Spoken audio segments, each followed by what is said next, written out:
Good morning. Good morning. We are extremely pleased that you are here. It is good to come together for the purpose of co-creation. Do you agree? Yes.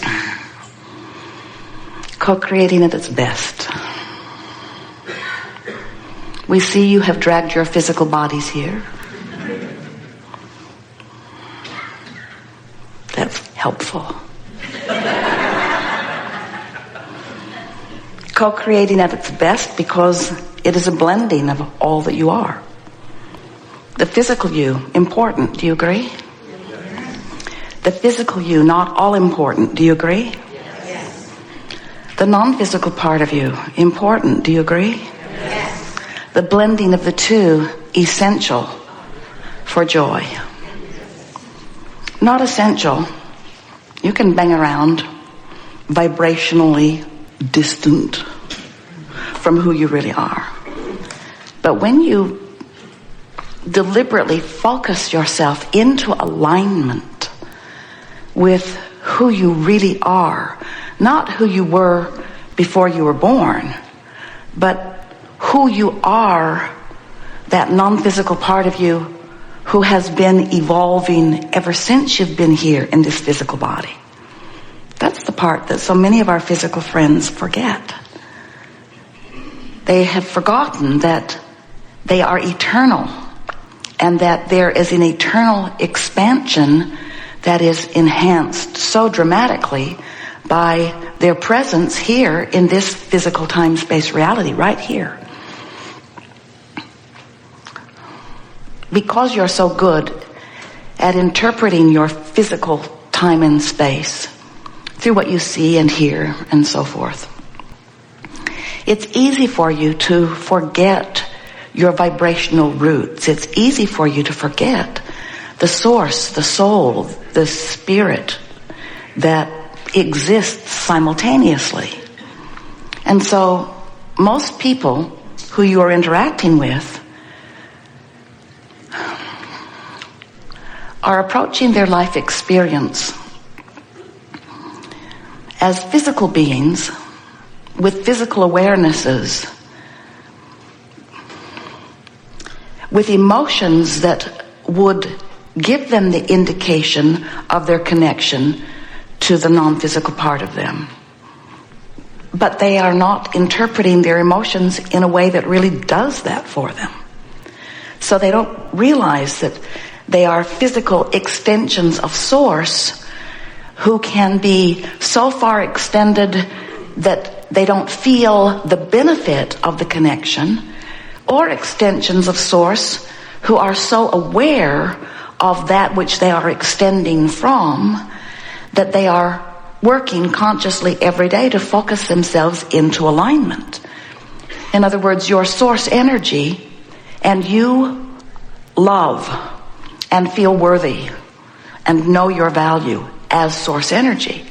But in your physical form, as you bang around with other humans, it's possible that you might have gone to a school when you were really little and you were taught by disconnected adults early in your life that you are inappropriate in some way, that you are not worthy, that you must work hard by scattered standards in order to be who you're supposed to be.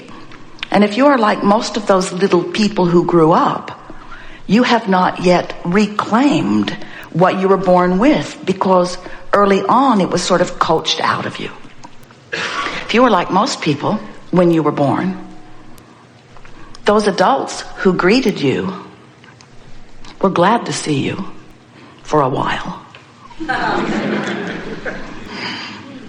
And they gave you quite a bit of their attention at first. But what they really wanted you to understand, and most of them taught it to you significantly early on, is that they had standards that they expected you to adhere to.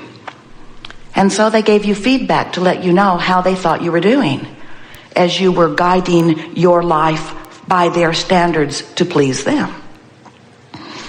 So when you did appropriate things, they smiled and rewarded, and when you did, by their estimation, inappropriate things, they frowned and punished.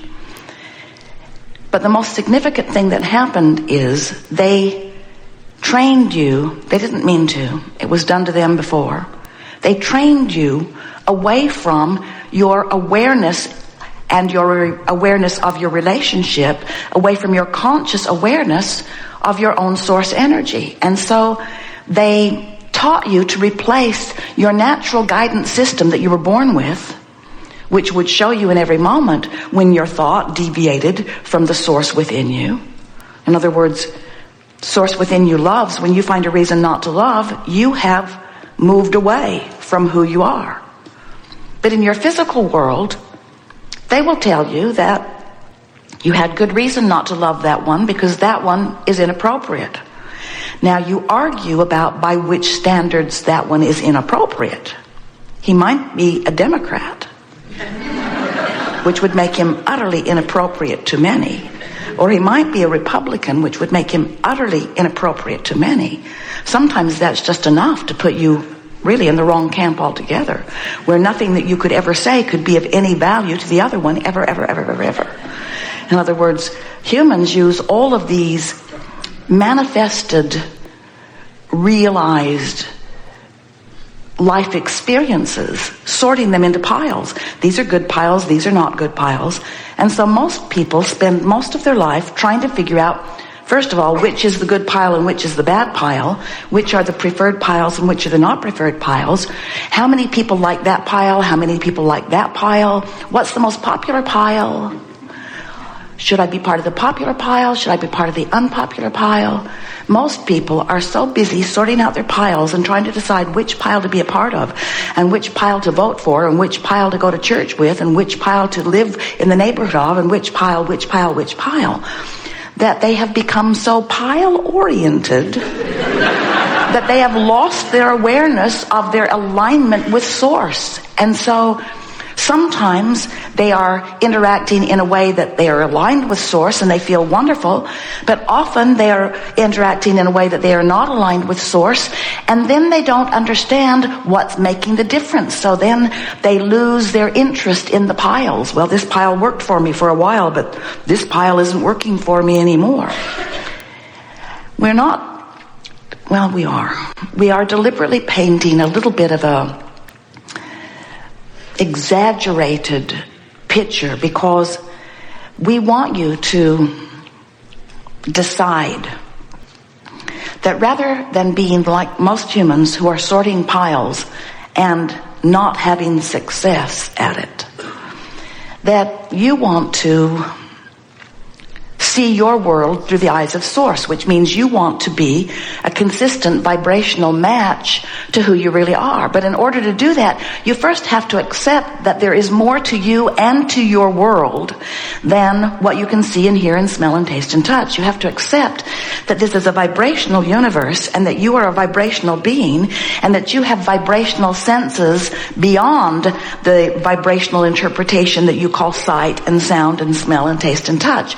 Your emotions are vibrational interpreters that let you know how this thought to which you are having an emotional response in this moment resonates or doesn't resonate, aligns or doesn't align, allows or resists, hooks you in or holds you apart from who you really are. And in order to understand that, there are a few things that you have to accept. We're just going to lay them out here quickly because we know that you are in the place of understanding it, but it's the perfect basis to begin. First, this is a vibrational universe, which means everything is vibrating. Next, this vibrational universe is managed by the powerful law of attraction, which is a vibrational manager. It's the same law that makes it necessary, if you want to hear what's being broadcast on 98.7 FM, to set your receiver to the same frequency of the tower that's broadcasting it. In other words, you set it on a different frequency, you're not going to hear the connection. And law of attraction is about that. If you've got your frequency set on, I'm a victim, then you cannot be the recipient of things that thriving people live, because victim and thriving are different frequencies. If you are worried about a lot of things, then you cannot receive a smooth running, well-functioning life experience, because worried and success don't go together. In other words, they are very different frequencies. Law of attraction is the law that manages these vibrational frequencies. Next, you have emotions that let you know about these frequencies. But what your emotions tell you is one really simple thing, that once you hear it and get it, then your guidance will be restored to you, and you will no longer be lost among the crowds who are all vying for your attention and for your following them to the pile of their choice. Your emotions are your indicator that let you know whether in this moment you are in alignment with the whole of who you are. Now that leads us to the most important thing, we think, of this gathering, the whole of who you are, because you were source energy before you came into this physical body, but that source energy part of you still remains non-physically focused. And as you are moving about in your physical body, you are expanding. Do you know that?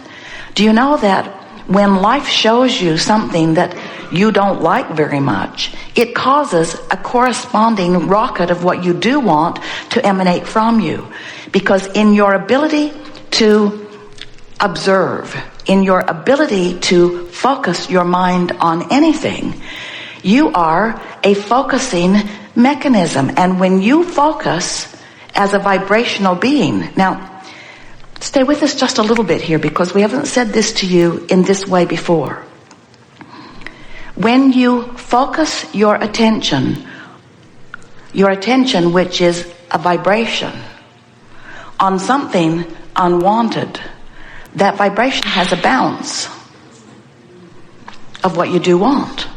So even though you're focused on what you don't want, the vibration bounced to what you do want. It's just the natural consequence. When you're sick, don't you know you want to be well?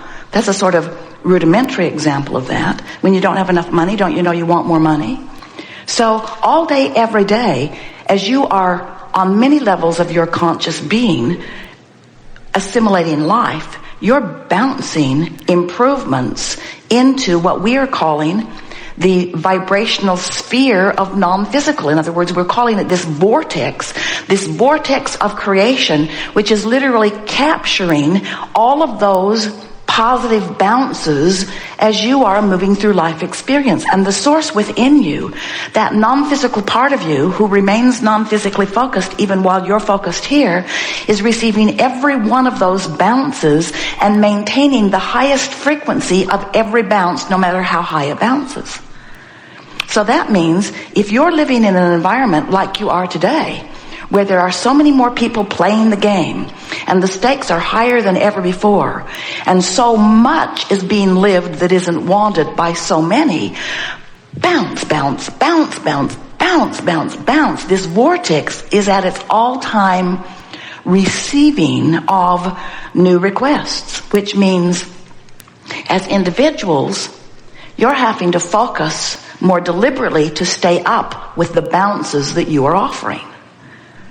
If you are living a very quiet life, maybe all by yourself, out in the beautiful mountains where hardly anybody comes around, so nobody bothers you,